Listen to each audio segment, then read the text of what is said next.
नमस्कार, आप सुन रहे हैं ONN न्यूज बुलेटिन। वक्त है आज की बड़ी खबरों का। पटना एक्सप्रेसवे पर उतरा विमान, सड़क पर 2 सीटर विमान की इमरजेंसी लैंडिंग हुई। योगी सरकार का मंत्रिमंडल विस्तार जल्द 28 या 29 मई को शपथ संभव। सुबह राज्यपाल आनंदीबेन ने मध्य प्रदेश का दौरा किया रद्द, शाम को सीएम योगी से की मुलाकात। 6 महीने तक हड़ताल पर और प्रतिबंध, 30 लाख कर्मचारियों पर प्रभावी होगा। श्रम संगठनों ने कहा यह लोकतांत्रिक अधिकारों का हनन। यास ने गर्मी की तपिश की कम, पूर्वांचल और अवध के 21 जिलों में बूंदाबांदी। काशी में घाटों पर निकले लोगों को दरोगा ने की। OTT प्लेटफॉर्म और ऑनलाइन न्यूज पोर्टल को सरकार की डेडलाइन, 15 दिन में बताएं गाइडलाइंस पर क्या किया। पीएम मोदी कल तूफान से प्रभावित बंगाल ओडिशा का दौरा करेंगे। नीति आयोग के मेंबर बोले दोनों डोज में अलग वैक्सीन से चिंता नहीं। दुनिया के कई देशों में वैक्सीन मिक्सिंग के ट्रायल चल रहे हैं। बीकानेर के ग्रामीण इलाकों में नहरबंदी से पीने के पानी का संकट, चोरी के डर से 40 गांवों में कुएं पर लग रहे ताले। राजधानी लखनऊ में GST के फर्जी असिस्टेंट कमिश्नर समेत 2 गिरफ्तार, चेकिंग के नाम पर वसूली करने पहुंचे थे दोनों। लखनऊ के व्यापारियों को सताने लगा कर्फ्यू, प्रतिबंधों में कटौती की कर रहे मांग।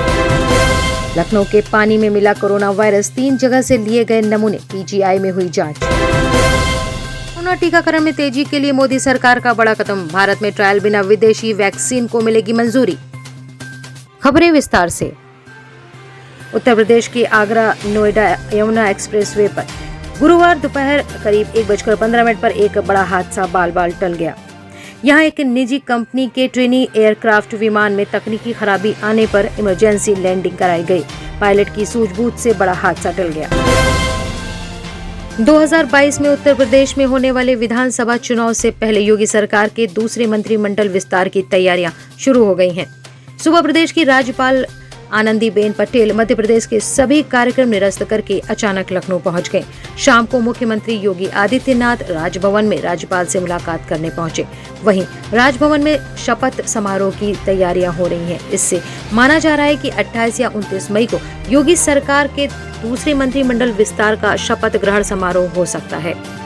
सूत्रों के मुताबिक पूर्व IAS AK शर्मा का डिप्टी CM बनना तय है। वहीं केशव प्रसाद मौर्य को उत्तर प्रदेश बीजेपी की कमान सौंपते हुए OBC चेहरे के साथ बीजेपी चुनाव में जा सकती है।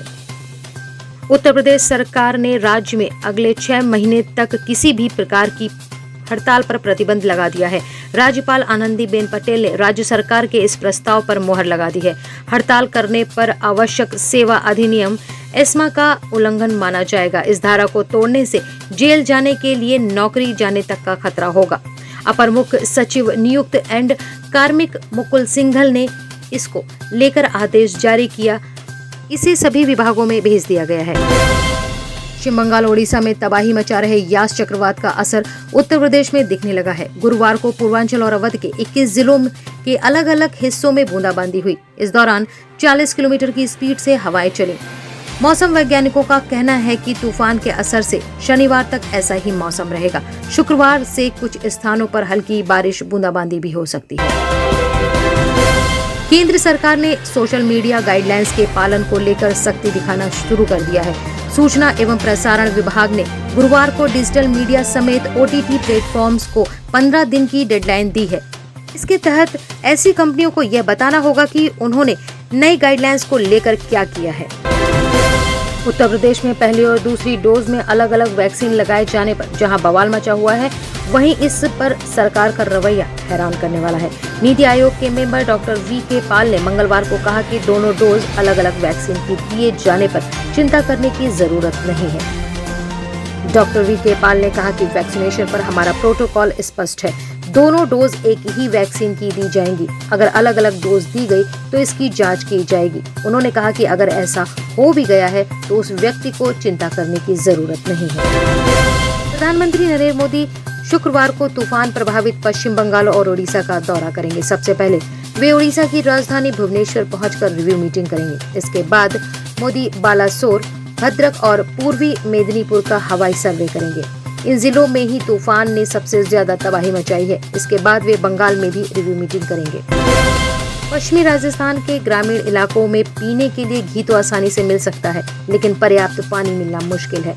रेगिस्तान के लोग सैकड़ों सालों से पानी की कीमत समझते हैं। यहाँ पानी की सुरक्षा अमृत की तरह की जाती है। सैकड़ों साल पहले बनी छोटे कुएं पर तो मई जून के पहले महीने में ही बाकायदा ताले लगा दिए जाते हैं ताकि कोई पानी की चोरी न कर सके। लखनऊ के पीजीआई थाना क्षेत्र में पुलिस व क्राइम ब्रांच की टीमों ने गुरुवार की सुबह दवा की दुकानों पर चेकिंग करने पहुंचे जीएसटी के फर्जी असिस्टेंट कमिश्नर समेत 2 जालसाजों को गिरफ्तार कर लिया है। ये दोनों नीली बत्ती लगी कार से दवा की दुकान पर चेकिंग करने पहुंचे थे। आरोपियों के पास से फर्जी पहचान पत्र भी मिला है। इन दोनों के 2 साथियों को गाजीपुर पुलिस ने 2 दिन पहले ही रेमडेसिविर इंजेक्शन व लग्जरी वाहन के साथ गिरफ्तार किया था, जिनसे पूछताछ के बाद गुरुवार को इन दोनों को भी दबोच लिया गया है।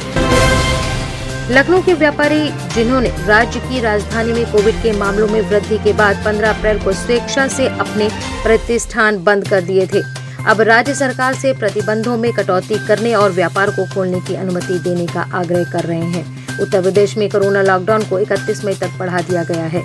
हजरतगंज ट्रेडर्स एसोसिएशन के अध्यक्ष किशन चंद्र भवानी ने कहा कि चूंकि कोरोना के मामलों में काफी कमी आई है, इसलिए सरकार को प्रतिबंध हटाना चाहिए ताकि व्यापारी कारोबार फिर से शुरू कर सकें। उन्होंने कहा कि व्यापारियों ने अप्रैल के मध्य में अपनी दुकानें खुद ही बंद कर ली थी और बाजारों को बंद हुए लगभग 40 दिन हो चुके हैं। लखनऊ में कोरोना संक्रमण की पुष्टि के बाद लखनऊ से एक चौंकाने वाला मामला सामने आया है।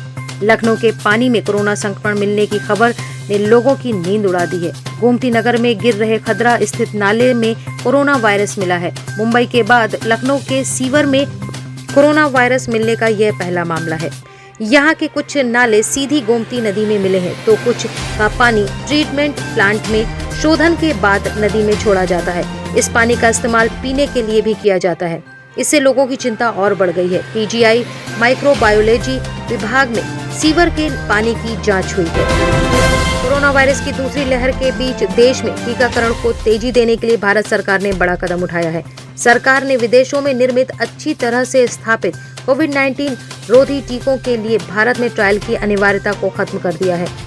सरकार के इस कदम से विदेशी टीकों के आयात में तेजी आएगी।